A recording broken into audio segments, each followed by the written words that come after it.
మోకాళ్లలో గుజ్జును పెంచి నొప్పిని తగ్గించి సర్జరీని దూరం చేసే ఫ్రీడమ్ వాక్. ఇచ్చిన మాట నిలబెట్టుకుంటున్న కూటమి. ఏపీలో పాత బ్రాండ్ల మందు దొరుకుతుంది. నగదు అమ్మకాలతో పాటు డిజిటల్ అమ్మకాలు కూడా. మంచి మందు బ్లాక్లో కొనుగోలు చేయాల్సిన పనే లేదు.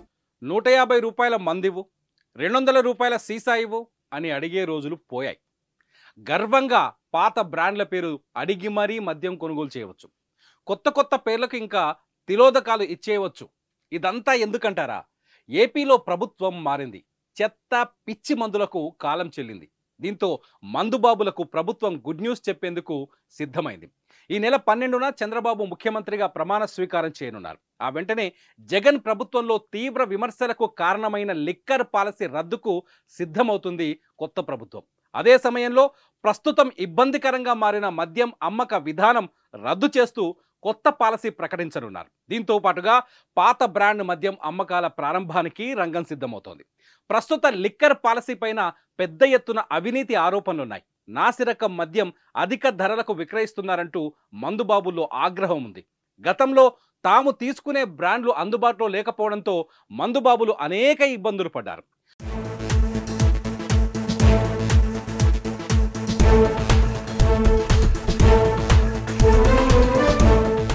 ఊరు పేరు లేని బ్రాండ్లు తెచ్చారంటూ అప్పటి విపక్ష నేత చంద్రబాబు కూడా ప్రతి సభలో విమర్శలు చేస్తూ వచ్చారు.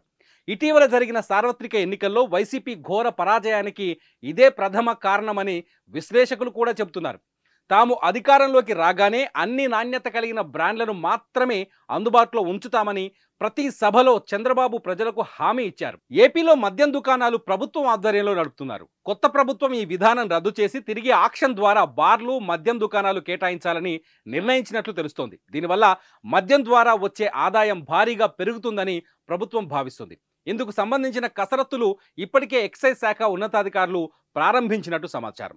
ప్రైవేటు వ్యక్తులకు మద్యం దుకాణాలు అప్పగించడం ద్వారా ప్రభుత్వానికి ఆదాయం పెరగడమే కాకుండా మద్యం రేట్లు కూడా తగ్గుతాయని భావిస్తున్నారు. అదే సమయంలో జగన్ ప్రభుత్వానికి ముందు అందుబాటులో ఉన్న విధంగానే అన్ని రకాల మద్యం బ్రాండ్లు మందుబాబులకు అందుబాటులోకి రానున్నాయి. ప్రస్తుత డిస్టిలరీలను రద్దు చేస్తూ తిరిగి కొత్త మద్యం దుకాణాలకు డిపాజిట్ ధరలను నిర్ణయించనున్నారు.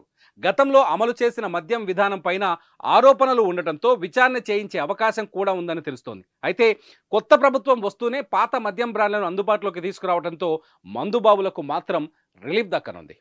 మద్యం కానీ మైన్స్ లో కానీ కుంభకోణాలు జరిగే పరిస్థితి వస్తా ఉంది. లక్షల కోట్ల రూపాయలు కుంభకోణాలు చేస్తున్నారు.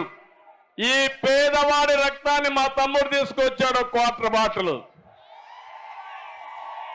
తప్పకుండా మందు బాబులకందరికీ శుభవార్త.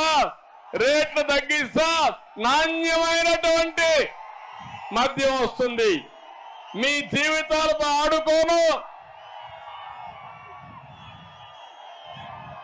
రోజంతా కష్టపడి కొంతమంది శారీరక బాధలు మర్చిపోవాలని సాయంత్రం అయితే ఒక క్వార్టర్ బాటిల్ దాంట్లో ఆఫ్ వేసుకోవాలనుకుంటే ఈ దుర్మార్గుడు మిమ్మల్ని దోచేస్తున్నాడు.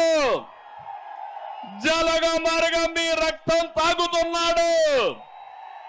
తప్పకుండా నేను అండగా ఉంటా. సుమన్ టీవీలో మీ పర్సనల్ అండ్ బిజినెస్ ప్రమోషన్స్ కోసం కింది నెంబర్కి కాంటాక్ట్ చేయండి.